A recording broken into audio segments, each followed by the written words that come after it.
Saludamos en nuestra mesa a Pedro Herrero, más conocido en todas las redes sociales como @aparachiqui. ¿Qué tal? Buenos días, muchas gracias.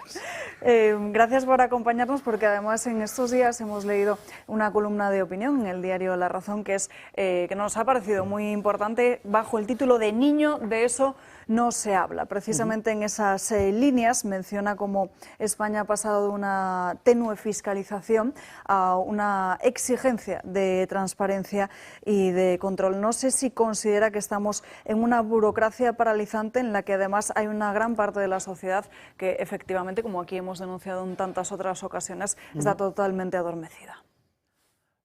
Bueno, yo creo que en mi vida, o sea, en vida, estando yo en vida y siendo consciente de mi identidad, creo que hemos pasado por tres grandes ciclos en relación con lo político, ¿no?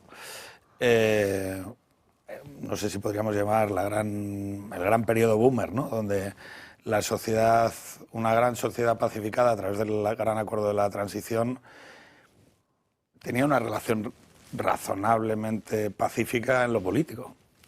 Luego eso lleva a una fractura y a una mayor conflictividad dentro del conflicto izquierda-derecha con Zapatero. Y luego hay una crisis del sistema de representación política, el famoso no nos representan, que yo creo que todos lo recordamos, ¿no? El 15M. Y en ese 15M es curioso que hay como dos respuestas. Hay una más tecnopolítica, más, como bien ha dicho, burocrática, más creyente en las soluciones científico-políticas, en la economía, que era, no sé si lo recuerdan, aquel partido que se llama Ciudadanos, ¿no? Tienen que venir los economistas a salvar España, ¿no? Tienen que venir los burócratas europeos. Tenemos que hacer caso a Europa. O sea, porque los españoles lo que tenemos que hacer es desapoderarnos de algún tipo de cultura cerval, ¿no? Y luego, por la otra, una sorprendente revolución de penenes de universidad del campus de Somosagua, que no tiene otro objeto que acabar liderando una revolución feminista que acaba poniendo el objeto en la bragueta de los españoles, cuestión que es bastante curiosa y de erótico resultado. Entonces, lo cierto es que esa revolución feminista y la solución tecnopolítica de los ciudadanos, ha fracasado. Y ahora la duda es qué es lo que queda.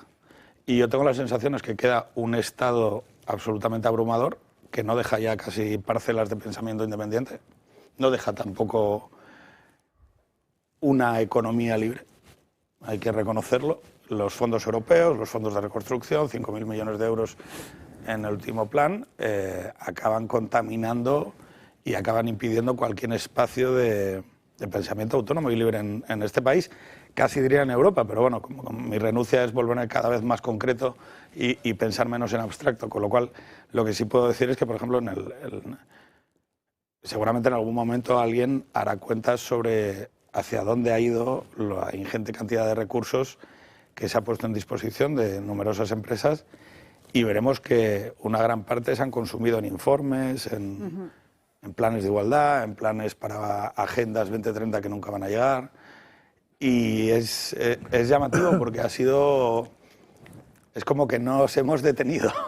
Entonces estamos a una contracción económica de que alguien vuelva otra vez a poner en crisis, creo, el sistema. Sostiene que el poder ha aprendido a salir de la vergüenza de sus propias mentiras doblando la apuesta. No sé si considera también que hay una estrategia intencional de desviar la atención hacia otros asuntos o desviarlo precisamente de lo que son los problemas reales de la sociedad española del día de hoy. Que el poder quiera evitar rendir cuentas es normal. O sea, no quiero decir, no estamos no podemos ser adanes, ¿no? Pensando que estamos ante una situación que es novedosa. Ahora, el tamaño y lo burdo de las mentiras para mí es verdaderamente complejo, ¿no? Porque, por ejemplo, en los últimos 5 meses los ciudadanos pueden haber advertido perfectamente cómo, bueno, el gesto de hace 2 semanas cuando a Fernando Simón se le aplaudía en el Congreso de los Diputados.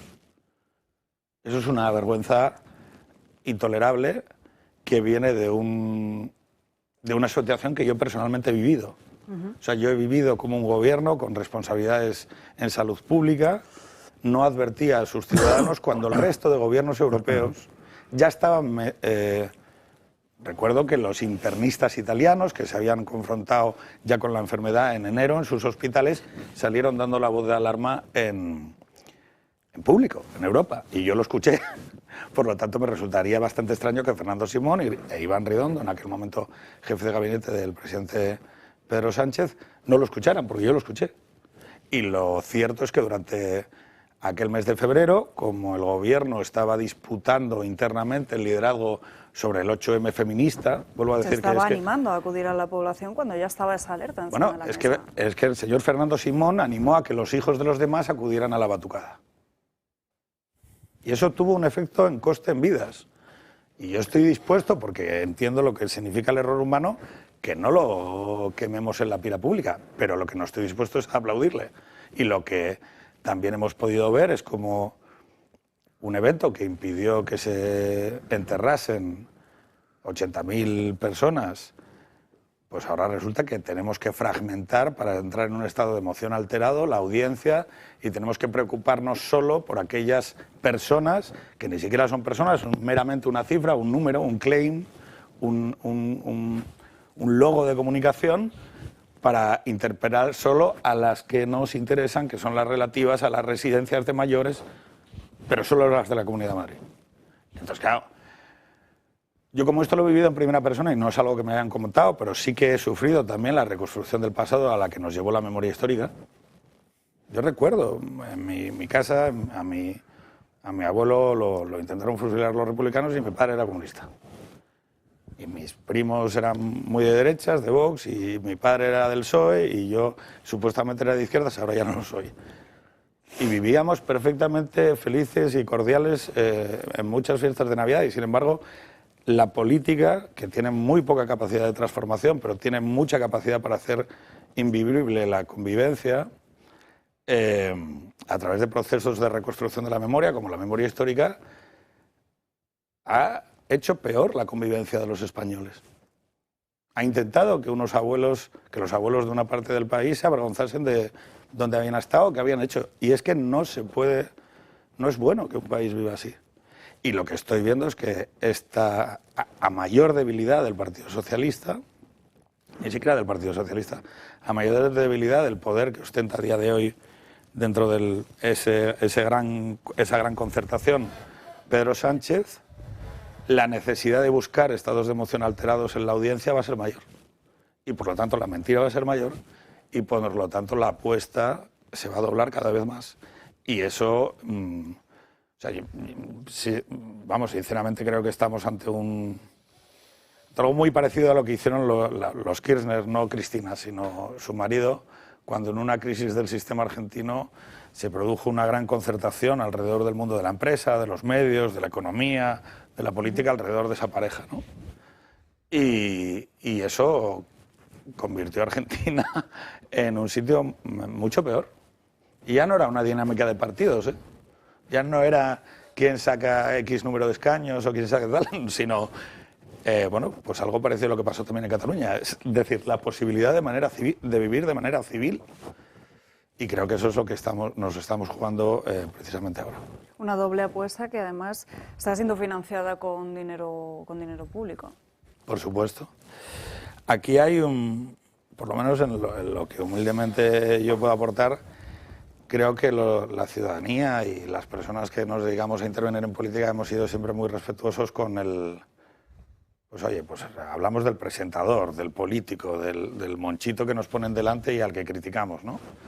Pero muchas veces no hablamos del sistema que sostiene económicamente esa máquina. Y lo absolutamente llamativo de esto es que los mismos nombres que ya se cargaron Cataluña, Roures, Contreras, Mediapro, perdón, no sé si entra dentro del libro de estilo de la cadena el poder decir nombres de productoras, pero... Puede decir lo que quiera. Perfecto.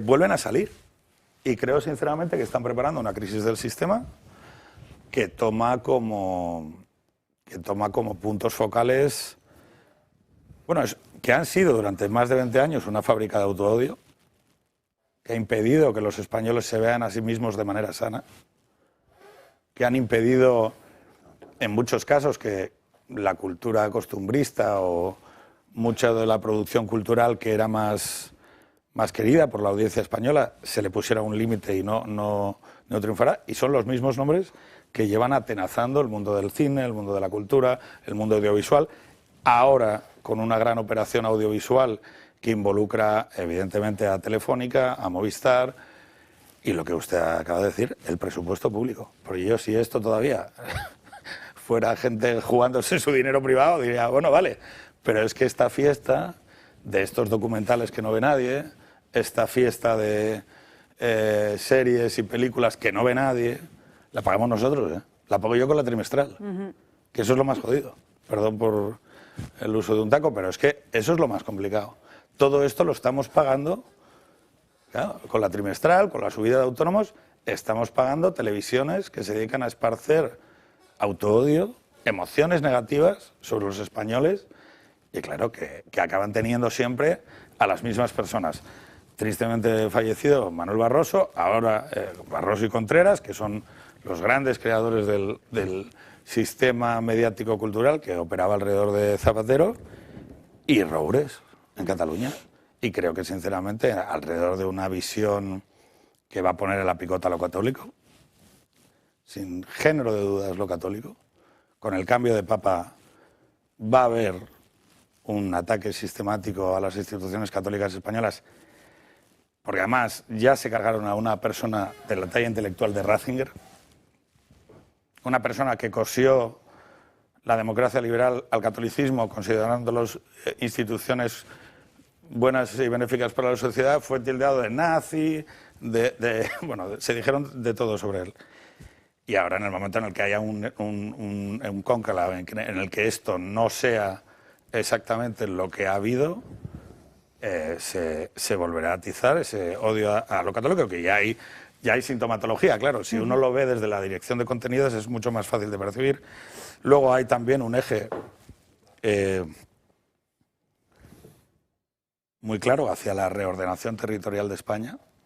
Es la primera vez en la historia de España que Cataluña no ostenta liderazgo económico. Y por lo tanto hay una voluntad de cuestionar el crecimiento económico de Málaga, el crecimiento económico de Valencia, por supuesto el crecimiento económico de Madrid. Y luego, evidentemente, la monarquía. La monarquía, luego ya cada uno querrá la línea dinástica que prefiera, ¿no? Que no sé, Pablo, que le conozco algo más, si igual prefiere otra línea dinástica, pero que alguien que observe los últimos 200 años y entienda que la única manera que tenemos de vivir de alguna manera civil y pacificada es la monarquía constitucional representativa, pues es evidente que es una de las... Y bueno, el señor Pablo Iglesias, que es un eje también de todo esto, dentro del espectro de guerrilla mediático, lo dice abiertamente. O sea, si la ventaja de toda esta gente es que lo dicen. O sea, si la ventaja de toda esta gente es que lo cuenta. O sea, yo tengo declaraciones de Pablo Iglesias diciendo que su gran fracaso político había sido no convertir a Pedro Sánchez en un republicano declarado. Entonces, claro, la gente tiene que entender que los de enfrente no paran. Aquí lo tenemos que dejar, Pedro Herrero, ha sido un placer Pues escucharle hoy aquí. Esperamos que no sea la última vez. Muchas gracias.